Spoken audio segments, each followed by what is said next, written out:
Do you know the black colored graphite present inside the pencil and this shimmering diamond studded on the ring are made up of only carbon and nothing else?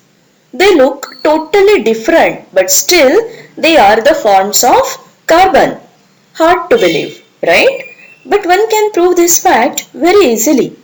Just burn graphite and diamond in air and you will get colorless, odorless gas, carbon dioxide, which turns lime water milky because carbon will react with atmospheric oxygen. And yes, nothing else will be left behind. Both these graphite and diamond are allotropes of carbon. In this video, we will learn about property exhibited by some elements called as allotropy, and we will learn basically about crystalline allotropes of element carbon. First, let us talk about allotropy, the phenomenon of existence of an element into two or more forms which have different physical properties but identical chemical properties is called as allotropy, and different forms are called as allotropes of each other. We have already discussed, although graphite and diamond look totally different, means their physical properties are different due to different arrangement of atoms in them, but both graphite and diamond are nothing but forms of carbon. If you examine their atoms, they have atomic number 6 and electronic configuration 2,4, and that's why they will show same chemical properties. There are some other elements also show allotropy like tin, sulfur, phosphorus, oxygen. You might have heard about famous allotropes of phosphorus like red and white phosphorus. Even oxygen also has a very famous allotrope called as ozone. All the allotropes of carbon can be broadly classified as crystalline and amorphous. Amorphous means in powder form, or amorphous means very brittle form which can be easily converted into powder. This year we will study about crystalline allotropes of carbon like diamond, graphite and fullerenes. Let us study first crystalline allotrope of carbon, graphite, in detail. Graphite is greyish black opaque substance. It is soft, light in weight and slippery. A graphite crystal is made up of layers of carbon atoms or sheets of carbon atoms. These sheets or layers of carbon atoms remain together due to weak forces of attraction called as van der Waals forces of attraction. You will learn about these forces of attraction in your higher classes.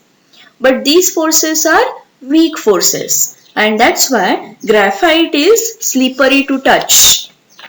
Let us study structure of graphite. Each carbon atom in graphite is joined to 3 other carbon atoms by covalent bond. Now have a look here. Let us consider this carbon atom. It is joined to 3 other carbon atoms by covalent bond. Same goes with all other carbon atoms and forms flat hexagonal rings. We know that carbon atoms have 4 valence electrons in them. In graphite crystal, only 3 valence electrons of each carbon atom are used in bond formation. The 4th valence electron of each carbon atom forms double bond, which is not so strong and keeps on breaking and forming again. As a result, there is a delocalized or free electrons in the structure of graphite. So, graphite is good conductor of heat and electricity. Graphite is used for making cores of our pencils. We call them as leads, right? Graphite is used for making electrodes in dry cells. Even carbon brushes of electric motor are also made up of graphite. I have purposely told you this use because in the chapter magnetic effects of electric current we are going to learn all about these electric motors and carbon brushes.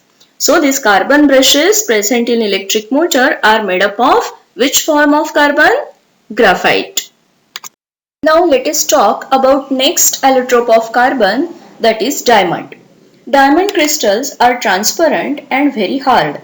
Each carbon atom in diamond crystal is linked to 4 other carbon atoms by strong covalent bonds forming a rigid three-dimensional structure. Have a look at the diagram. Let me explain you the arrangement of carbon atoms here. If I am talking about this carbon atom, then it is attached to 4, 1, 2, 3 and 4.